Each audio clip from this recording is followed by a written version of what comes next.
இந்த சுடிதாரில் நம்ம Chinese collar வைக்கலாம். அது எப்படி வைக்கிறதுன்னு சொல்லித்தரேன்.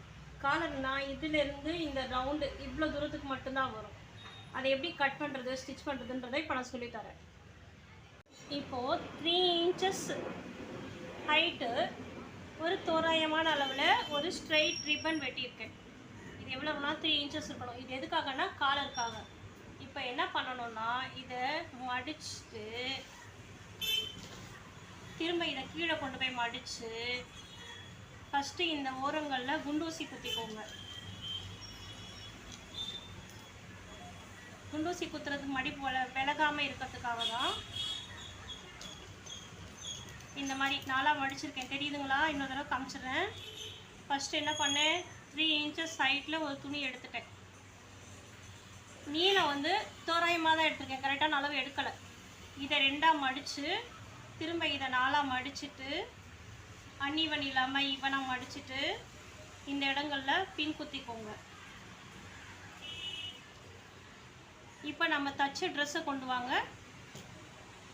புதுசாக தைக்க பழக்கிறவங்க தைக்கிறாங்க, அதனால கொஞ்சம் அன்இவனாக ஃபினிஷிங் மிஸ் ஆகிற மாதிரி தான் இருக்கும்.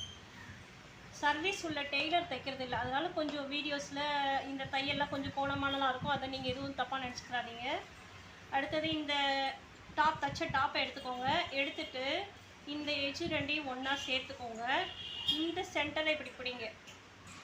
பிடிச்சிட்டு நமக்கு என்ன தேவை இது வரைக்கும், அதாவது இந்த இடம் வரைக்கும் தான் நமக்கு சைனீஸ் காலர் வர போகுதுன்னு சொன்னேன். இந்த இடத்துல வராது.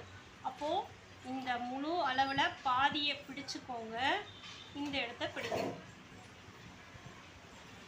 பிடிச்சிட்டு இங்கே கொண்டு வந்து வைங்க.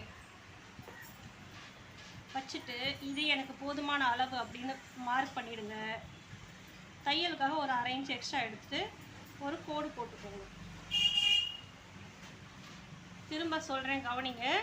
இந்த காலர் நெக்கு இப்படி இருக்குது. நான் என்ன பண்ணுறேன்னா இந்த சென்டரை பிடிச்சிட்டு இதையும் பிடிக்கிறேன், இந்த டைரெக்ஷனில் பிடிக்கிறேன். பிடிச்சி இப்படி கொண்டு வந்து இந்த துணி பக்கத்தில் வைக்கிறேன். வச்சுட்டு எனக்கு இந்த முழு காலர் வராது, இந்த பாதியிலேயே முன்கழுத்தோட பாதியில் நின்றுடும். அது வரைக்கும் எனக்கு மார்க் பண்ணுங்கள். பண்ணிவிட்டு தையலுக்காக ஒரு 1/2 inch எக்ஸ்ட்ரா மார்க் பண்ணி ஒரு கோடு போட்டுக்கோங்க. போட்டுட்டு நமக்கு இந்த துணி தான் தேவை, இதை வெட்டிடலாம். வெட்டிட்டு இந்த பின்னை ரிமூவ் பண்ணிடுங்க. ரிமூவ் பண்ணதுக்கப்புறம் இந்த பீஸ் இருக்கு இல்லையா, இதை ஓப்பன் பண்ணிவிட்டு ராங் சைடில் தான் நான் தையல் போட போகிறதுனால ராங் சைடு மடிக்கிறேன். இந்த மாதிரி மடிங்க. மடிச்சுட்டு ஜஸ்ட்டு இங்கேருந்து ஒரு 1/2 inch மார்க் பண்ணிவிட்டு இங்கேருந்து 3/4 inch மார்க் பண்ணுங்கள். ஒரு சைடு ஸ்லாண்டாக தான் இருக்கும் நம்ம கோடு. இப்படி தைக்கணும். சேம் அதே அளவுக்கு இங்கே ஒரு கோடு.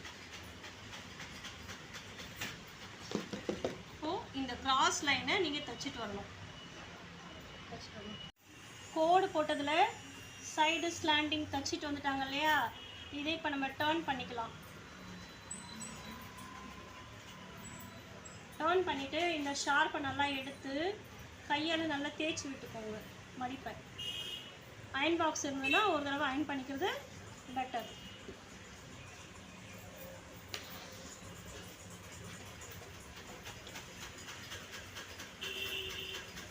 இப்போ இந்த எக்ஸ்ட்ராஸை லைட்டாக கட் பண்ணிடலாம்.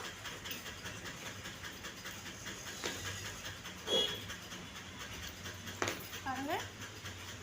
இப்போ இதை டாப்பில் எப்படி செட் பண்ணுறதுன்னு பார்க்கலாம். இதோட ஹைட்டை இப்போ பார்க்கும்பொழுது 1.25 inch இருக்குது. நம்ம ஒரு 1/2 inches ட்ரெஸ்க்குள்ளே விட்டுடுவோம். தையல் போக மீதி நமக்கு இது காலர் கிடைக்கும். நான் சொன்ன மாதிரி இந்த பகுதியை தைச்சிட்டாங்க. இப்போ இது என்ன பண்ணணும்னா வெளியில் எடுத்துட்டு இந்த போர்ஷன் இருக்குல்ல, இது வரைக்கும் தான் நம்ம தைச்சிருக்கோம். இப்போ இது உள்ளே விடுங்க. தெரியுதா? ஜஸ்ட் இங்கே வெறும் 1/2 inches தான் இருக்கணும். எப்போவுமே காலரு சைடில் பேக்லலாம் கொஞ்சம் பெருசாக இருக்கும். ஃப்ரண்ட்டில் வரும்போது அந்த பகுதியை சின்னதாக்கிடணும். இப்போது இதை இங்கேருந்து தைச்சிட்டு வரணும். இப்படி மேலேயே வச்சு இந்த கோடு தைக்கும்போது இந்த பீஸ் அப்படி வச்சு தைச்சிக்கிட்டே வந்து இந்த போர்ஷன் இருக்குல்ல, சேம் இதை அப்படியே உள்ளே விட்டு தைச்சிட்டு வந்துடணும். இங்கேயும் காலர் அதே அளவுக்கு சின்னதாக்கிடணும். இதை இதுலேருந்து தைச்சு கண்டினியூ பண்ணி இங்கே கொண்டு வந்து முடிச்சிடணும். பாருங்கள், ஸ்டிச் பண்ண உடனே காலர் ஃபினிஷிங் ஆகிடுச்சு. இந்த மாதிரி தான் ஸ்டிச் பண்ணணும். இப்போ இந்த பிசுராக இருக்கிறதெல்லாம் நம்ம வந்து ஓவர்லாக் மிஷினில் ஓவர்லாக் பண்ணிடலாம். பண்ணிவிட்டு இதில் நம்ம ஹூக்கும் ஷோ பட்டன்ஸும் வச்சுக்கலாம்.